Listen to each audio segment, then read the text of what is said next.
Uncommon Sense with the Senior Delinquents.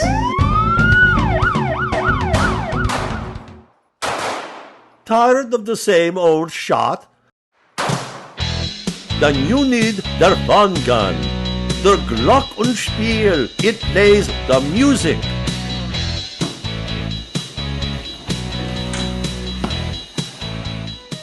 Hey!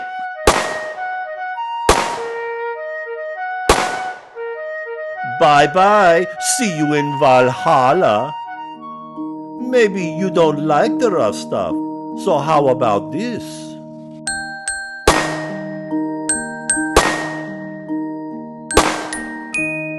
Now who's the crybaby?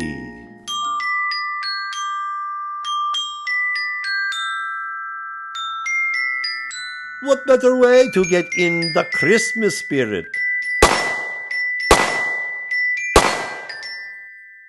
You get music to shoot by for every occasion, even weddings, funerals, and riots. All the tunes you could ever wish for on the flash drive. And it also comes wireless. Wow! Don't wait, you will order now. Der Glockenspiel. Our opening parody may have been outlandish, but personal safety, especially with the divisions in our country, have made many Americans feel unsafe. The huge increase in firearm purchases bear this out. During the COVID pandemic, 86% of first-time gun buyers were younger than 45. So these are not people who grew up with guns and how to safely use them. Welcome to another edition of Uncommon Sense with the Senior Delinquents. I'm Dennis Silvers here in Las Vegas, along with Jamie McWilliams in Tampa, Florida. And we have a wonderful guest, a firearms expert, Mr. Bob Donahue, who also lives in the Tampa Bay area. An Army officer, a Federal Aviation Administration inspector, and a 14-year law enforcement veteran. Bob, you grew up with guns, shooting competitively since the age of 10, and also a National Rifle Association instructor. Thanks for being with us and sharing your expertise on firearms. It's great to be here. Bob, how educated are first-time gun owners, and do they tend to get properly educated on the safe handling of firearms? Not really. Most of them that come in, they are unknowledgeable about the firearm operations, the calibers, the handguns, the whole 9 yards. So no, the education level in firearms are not there. So we have to educate them as we go.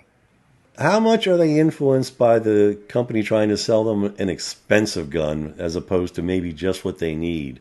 They're all after profits.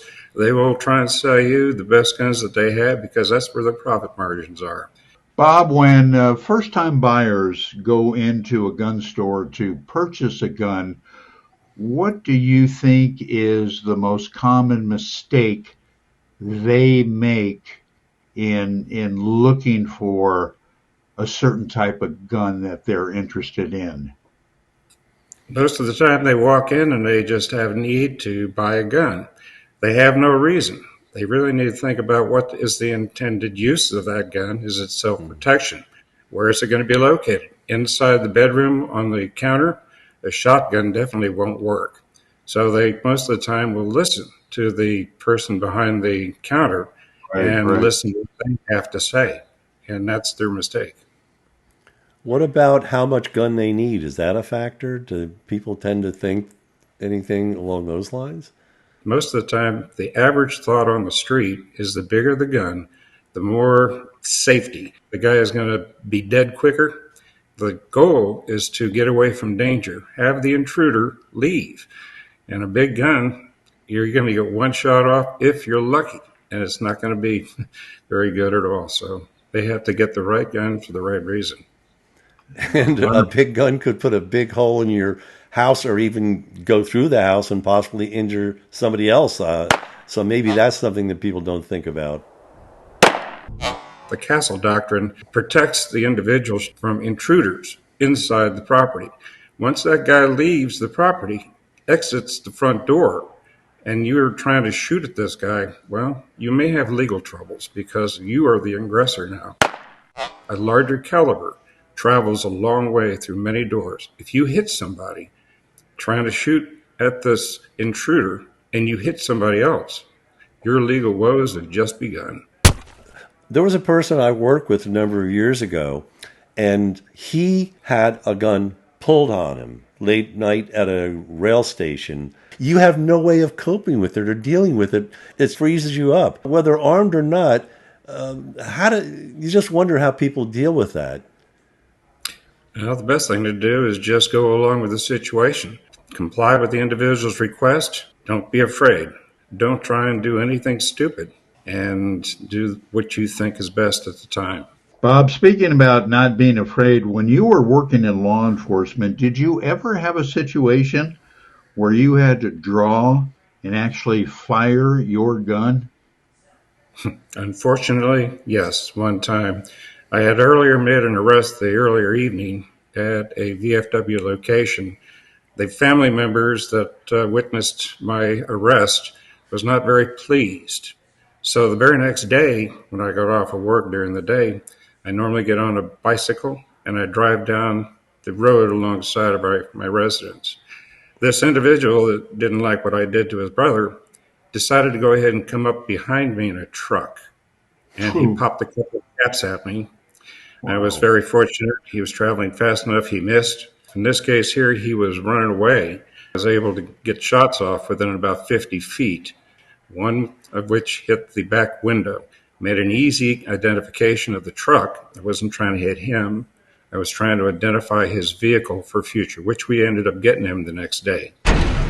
Bob, I know based on your background and your interest that you have a lot of guns, but if somebody breaks into your house at night, what are they facing? Well, they're facing a gentleman that's armed with a snub-nosed police chief special sitting right alongside my bed. What's wrong? The trigger too tight?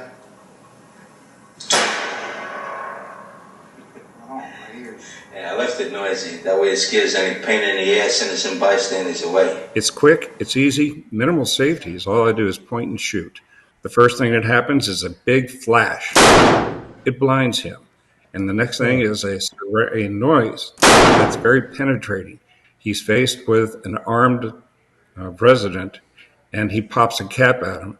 He's going to leave that residence as quickly as he can. That's the goal. Protect. And don't try and go after him.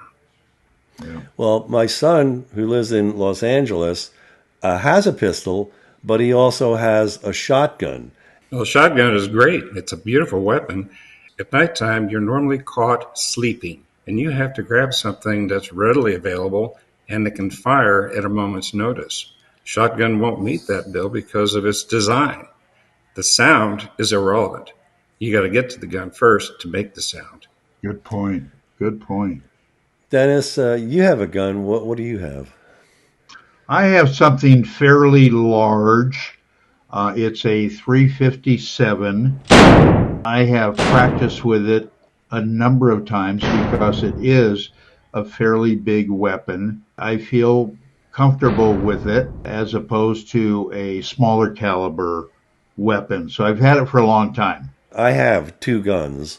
My heavy duty is a Glock 17, and it's very loud. That was my first gun, but also I have a non-lethal weapon called the Byrna. It got a lot of press for a time, and I'm a little surprised that it hasn't taken off more. You have a couple options with it.